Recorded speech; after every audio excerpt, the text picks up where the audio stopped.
আসসালামু আলাইকুম। 13 নং রোহা ইউনিয়নের রৌহা গড়পাড়া বেলতলি বাজারে এক ঐতিহ্যবাহী বিশাল মেলার আয়োজন করা হয়েছে। ঐতিহাসিক চৈতালি মেলা কর্তৃপক্ষ অনেক সুন্দর আয়োজন করেছে। উক্ত মেলায় তরমুজ, নানান ধরনের খেলা, শরবত, এইখানে তরমুজের হাট বসেছে, বাচ্চারা শরবত খাচ্ছে, মেলার আনন্দ হচ্ছে। এগুলো বাচ্চা পোলাপান মেলাতে যাবে, মেলার সাথে আনন্দ করবে, কেনাকাটা করবে, হাসি ঠাট্টা করবে, নানান ধরনের কাজ করবে।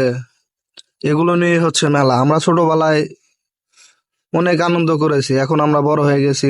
এদিকে আপনারা দেখতে পাচ্ছেন যে মেলার যে বাচ্চা পোলাপানদের খেলনা, নানান ধরনের কসমেটিক্স এইদিকে এগুলা করানো হয়েছে। এগুলা খুব সুন্দর ভাই, দেখতে খুবই মনোমুগ্ধকর একটা জিনিস। কেননা বাচ্চা পোলাপানেরা বিশেষ করে এই খেলনা, ছোট পিস্তল, আমরা ছোটবেলা আগে মেলায় গেলে আগে পিস্তলটা কিনতাম, সবচেয়ে বড় পিস্তলটাই আগে আমরা কিনে নিতাম, নিয়ে পোলাপানের সাথে খেলতাম, চুর পুলিশ খেলতাম। যে আজকে তোর খবর আছে, চুর পুলিশ খেলতাম। এখন বড় হয়ে গেছি ভাই, এখন সব ইচ্ছা মরে গেছে। কিন্তু একটা সময় এই পিস্তলের জন্য কত কান্না করছি, মা আব্বা আম্মার কাছে কত কান্না করে বলছে, আম্মা একটা পিস্তল কিনা দাও, পোলাপানের লোক খেলবো, ওর আছে পিস্তল আমার নাই, পোলাপানের লোকে জিতটা করতাম। এখানে দেখেন ফুচকা, হালিম, চটপটি, পেঁয়াজু, এগুলা খাওয়া দাওয়ার সিস্টেম করা হয়েছে এখানে।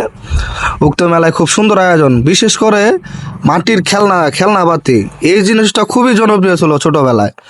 এই জিনিসটা খুবই জনপ্রিয় ছিল ছোটবেলায়। মাটির বাঘ, মাটির পাখি, মাটি দিয়ে থালা বাসন, চুলা, ব্যাংক। এই ব্যাংকে আমরা কিনে নিয়ে যেতাম 10 টাকা 20 টাকা দিয়ে ব্যাংক কিনে নিয়ে যেতাম ছোটবেলা। 10 টাকা 2 টাকা 3 টাকা করে দিত, ওইটাই ওইখানে জমাইতাম। কি সুন্দর ব্যাংক, কি সুন্দর মাটির কারুকার্য, মানে কি সুন্দর শিল্প, এটা বলে বোঝানো যাবে না। এত সুন্দর আয়োজন, মানে মাটি দিয়ে এত সুন্দর তারা আমাদের জন্য ই করে নিয়ে আসছে, বলার বাহিরে। দেখেন এখানে সারি সারি করে রাখা হয়েছে, কি সুন্দর দেখা যাচ্ছে। তারা এইখানে এত সুন্দর করে মানে ডেকোরেশনটা করেছে আমাদের জন্য বলার বাইরে, যে তারপরও মাটিতে করলেও কোনো সুন্দর দেখা যাচ্ছে। এখানে দেখতে পাচ্ছেন আপনারা একটা রুম, এখানে মেলা কর্তৃক আয়োজিত সকল দিক নির্দেশনা এখান থেকে দেওয়া হয়। কোনো সমস্যা হলে এখান থেকে পরামর্শ নিতে পারেন, তারা এখান থেকে সহযোগিতা করবে। এটা হচ্ছে মেলা কার্যালয়ের সেই রুম। উক্ত মেলায় যারা সহযোগিতা করেছেন তাদেরকে খুবই ধন্যবাদ, এত সুন্দর একটা মেলা আয়োজন করার জন্য। এখানে দেখতে পাচ্ছেন আপনারা রাস্তার পাশেও এই ছোট কারুকার্য শিল্প ফুটে উঠেছে। আপনাদের কি বলবো ভাই, মেলার ভিতরে ঝুরি নাড়ু না হইলে আমাকে মেলায় জমে না। এই ঝুরি নাড়ুর ভিতরে কি একটা ভালোবাসা যা আছে আমাকে গড়পাড়া মানুষের বলার বাইরে। গড়পাড়ার প্রত্যেকটা ব্যবসায়ী আমাকে গড়পাড়ার, এই যে আমার চাচা ঝুরি বিক্রি করতেছে, এই দিক দিয়ে দেখতে পাচ্ছেন আমার জ্যাঠা, সবই আমাদের এলাকার, আমাদের গড়পাড়ার সেরা ব্যবসায়ী মনসুর ভাই। এদিকে আছে চৈদার, আমার কাকা, সবাই তারা। এদিকে দাদা, সবচেয়ে বড় ব্যবসায়ী হচ্ছে তারা, আমাদের গড়পাড়ার সবচেয়ে বড় ব্যবসায়ী, নাড়ুঝুরির বড় ব্যবসায়ী হচ্ছে তারা।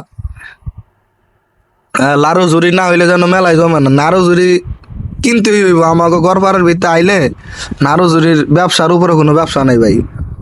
ছোটবেলা থেকে দেখে হচ্ছে আমার চাচা চাচারা নাড়ুঝুরির ব্যবসা করতেছে। অনেক সুন্দর ভাই, এগুলা আসলে বলে বোঝানোর মতো না। মানে এই যে যারাই দেখতেছেন এরা সবই আমাদের এলাকার, আমাদের গড়পাড়ার রকি ভাই, সেও ঢাকা থেকে আসছে, নাড়ুর ব্যবসা করতেছে, অল্প কিছুদিনের লেগে আয়েও। অনেক সুন্দর ভাই বিষয়টা, মানে বলে বোঝানোর মতো না। কর্তৃপক্ষ এত সুন্দর আয়োজন করেছে, আবারও তাদের ধন্যবাদ জানাই যে এত সুন্দর তারা একটা প্লেস করে দিয়েছে, এত সুন্দর একটা আয়োজন করেছে আমাদের জন্য, যা মনোমুগ্ধকর। এই যে যেটা আমাদের বাদাম ব্যবসায়ী, সেরা বাদাম ব্যবসায়ী ভাই, মেলা হবে আর মিষ্টি থাকবে না, এটা তো হতেই পারে না। তাই এই ঐতিহ্যবাহী ঘরপাড়া মেলার ভিতরে মিষ্টি না হলে যেন মেলা জমে না। কি সুন্দর সুন্দর মিষ্টি দেখতে পাচ্ছেন, মিষ্টি, শ্যামাই, এগুলা না খাইলে যেন আমাদের যদি বছরে একবার যদি এগুলা না খায় কেমন জানি লাগে ভাই, সত্য কথা। বিষয়টা অনেক অনেক ভালো লাগার মতো। দেখেন কি সুন্দর রং বেরঙের মিষ্টি, কি সুন্দর আয়োজন। ভাই মেলা হবে আর ধোয়া হবে না, এটা তো হইতেই পারে না ভাই। তো আজকের মতো এই পর্যন্তই। ভিডিওটি ভালো লাগলে শেয়ার করে দিন, অন্যকে দেখার সুযোগ করে দিন। নেক্সট ভিডিও দেখার জন্য আমাকে আগ্রহী করুন। ভালো থাকবেন সবাই, সুস্থ থাকবেন সবাই, আল্লাহ হাফেজ।